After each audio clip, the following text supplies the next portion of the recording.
Hello and welcome to Retro Plymouth Gamers on the Road. I know I said I was going to be making weekly episodes of this, showing you my retro treasures that I was picking up locally, but it's been a bit sparse over the past couple of weeks, so what I've done is make it a bumper episode for you today, with the various bits and pieces that I picked up over those weeks that I haven't been making a video. So let's knuckle down and see what we've got. And first on the list is Little Big Planet Karting. I think this was released in around about 2012. It's got PlayStation Move functionality. It's probably online as well. It's only found on the PS3. And I thought I owned this game, but it turned out that I think I had Mod Nation Racers in my mind when I've sort of ignored this game in the past. So it came up for £4 locally in the Once Gold Centre. I thought, well, it was worth picking up now because Little Big Planet's a great series of games anyway. It's all based on sort of creativity. Certainly the three platformy type games on the PS3 are. So I should imagine the karting game is very similar to that. But yeah, it's great to sort of add more PS3 games to my collection because I have sort of ignored it over the past sort of 5-6 years, and subsequently games are now starting to raise in value. So yeah, glad to add that into the collection. Next one up was Truck Racer. A very mundane sounding title, but I'm not one I'm sure that actually came out in the UK, to be honest. And it's published by Big Ben Interactive, and they're known for really not releasing games, you know, in the UK, and they come out elsewhere in Europe. Some very, very obscure games on the 3DS, certainly, that they've published that sort of never came out here. But apparently you can drive on 48 tracks in fully destructible vehicles, which sounds pretty good. Might be worth a try, see whether I can get some achievements out of this game. Kind of reminds me a little bit of a truck version of MotorStorm or Dirt, to be honest, looking at the back screenshots. I want to say this probably came out around about 2013. I'd never seen it before. It cost me £6 in my local CEX. And today, if you wanted to buy it from CEX, bear in mind it's only a couple of weeks later, it's now £12. So it's heading in the right direction. And I think that was a good pickup, that one. Comes with the booklets inside and the disc. And this sort of era, it's quite patchy whether you get a manual. So it's nice to see there's one in the box there, a little bit of effort for that. Next one up is Castlevania Lords of Shadow. Now, I've got the second one of these, and I always skipped the first one. I kind of feel that Konami and Xbox 360 is going to go together quite well in years to come.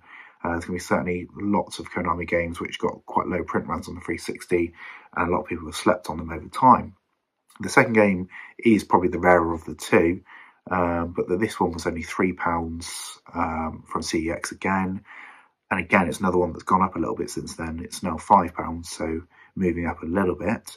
Comes on 2 discs, this, which I think is quite strange, considering I think the second game only comes on 1. But yeah, it's all complete. Pretty good condition as well for that. I'm quite pleased to add that to the collection. Another CEX purchase on the 360 is Dynasty Warriors 8. Now, this one here is another late release, so sort of 2013-ish. You can tell by sort of how the box art on the back is different. They sort of updated it a couple of times through the 360's life, and this is the last sort of box design that they did. They made it a little more modern, just to fit in with the Xbox One product line at that time. This one here, again, was cheap as chips at £3, and CEX will sell you a copy now for £1 more at £4. Yeah, I don't really play Dynasty Warrior games. They're not my sort of thing, but I know that really they do have quite a big following. And if you want to go after a whole set for the 360, you're going to have to add this to it at some point in the near future. And it's reasonable to think this probably sold the least out of all the Dynasty Warriors games after people transitioned over to the PS4 and the Xbox One. So it is what it is, isn't it? The last one on the 360 is Adventure Time, The Secret of the Nameless Kingdom. And I've got a few Adventure Time games on various consoles. I bought a couple of them on the Wii U back in the day, but I sold up my Wii U collection because I didn't really sort of gel with the console after a while. So I wanted to go back and get the games that I had on the Wii U that I skipped on other systems. And I think this might be one of them, if not 3DS. So either way, I'd skip this. This was only £3 CEX again. But all the Adventure Time games are very, very different from each other, so they play very, very differently. So I will give this a try and see whether it's a good game. I've heard relatively good things about it, so for £3 I don't think I'm going to lose out. It's by a developer called Little Orbit, who used to pump out quite a lot of sort of licensed titles very late on in the day in the 360's life. So, shop, can't be that bad, can it? Can it? Can it? Next up is Firefighter 3D on the 3DS. This, again, is not a very exciting title, but it only cost me a £5, and I got this in Game Zone in Plymouth, which they're a local independent retailer, and they'd actually closed down their shop they had on the outskirts of the Plymouth Pannier Market, but they've reopened inside the market this time round, so nice stall in there, very nicely laid out, and lots of retro treasures in there, and this was one of them. And I think for £5, going for a whole 3DS set if I can, I think that constitutes quite a bit of a bargain, because these sort of titles here are always the ones that seem to be worth big money, or they just don't come up on eBay. Relatively complete in the way that it's got the booklet and it's got the cartridge. Not sure if this one had a VIP code with it.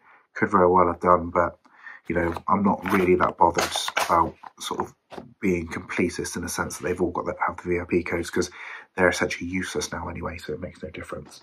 And moving over to the Wii now, and an eBay purchase, so cheating a little bit with this one, but it's one that I thought I had that I didn't actually have, and that's Lost in Blue Shipwrecked.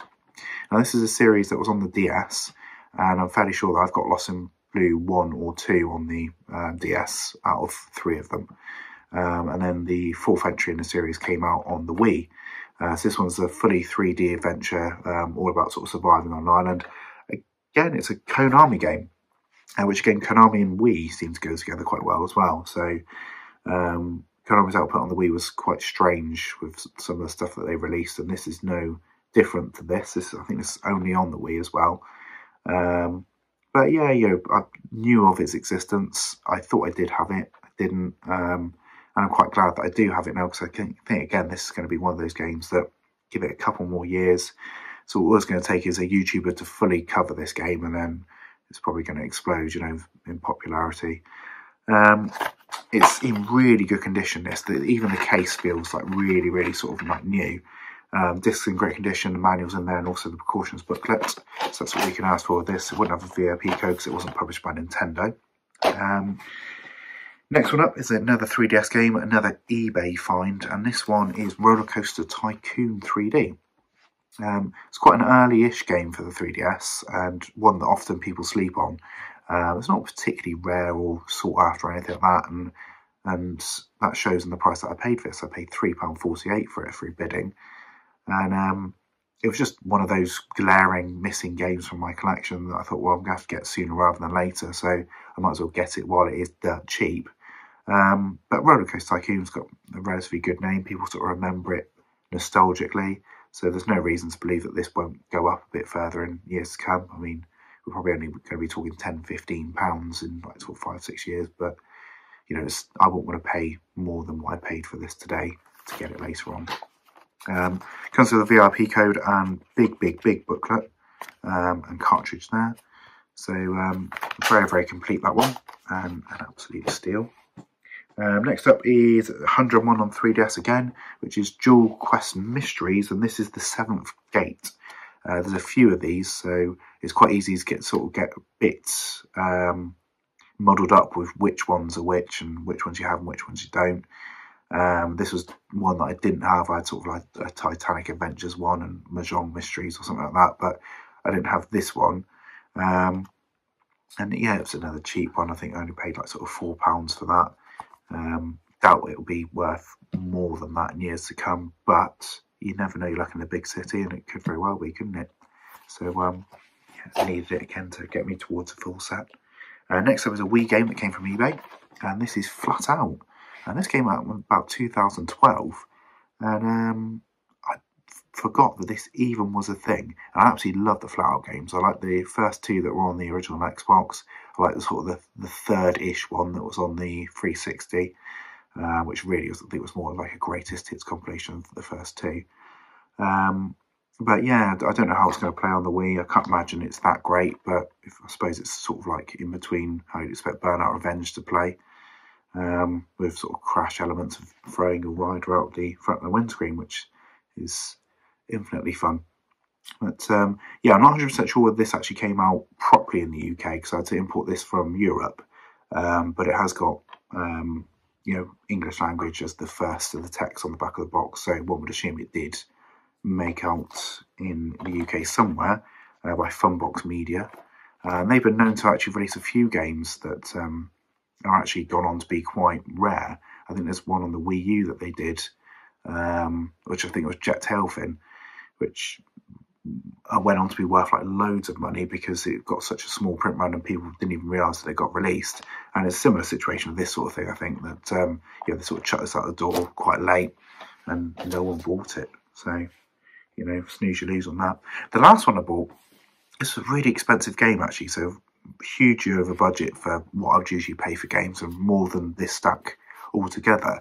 But it's a 3DS game, and it's I think a German exclusive, and it is Pazuru. I had no idea this was even a thing until someone on a 3DS fan group put up a list of games which came out in PAL territories, and this was in it. And I thought, well, Christ, I've never even seen that before. And this was $39.99 on eBay, but luckily I had 20 quid's worth of top cash back to cash out, so it actually ended up costing me 20 quid, which I think was pretty good. It was the only one on eBay UK at that time as well, and any other copies that I could find on eBay are sort of 60 or 70 quid. So I thought, well, might as well bite the bullet and pick it up now, and then I can go on after like the games that are really expensive later on. So pick up a lot of the 30s, 40 quid charge, then move up to the games at like 200 quid at the later date when that's the last sort of games that I've got to get, and I can justify paying that sort of money for good games. But whether this is a good game or not, I honestly don't know. It doesn't look that great from the back. It looks very, very basic, sort of puzzly stuff. The cover looks absolutely brilliant. I mean, look at that. How cute's that? But it doesn't look anything like that in game. Got a precautions little leaflet in there and the cartridge. I think it's by Purple Hills, this. Yeah, Purple Hills, who are often known for doing like sort of hidden object adventure games on the 3DS.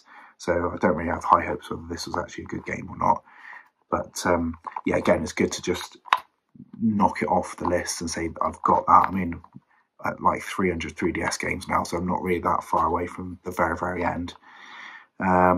So there, that's part of the adventure, and that concludes the whole stack of games that I bought for the last couple of weeks.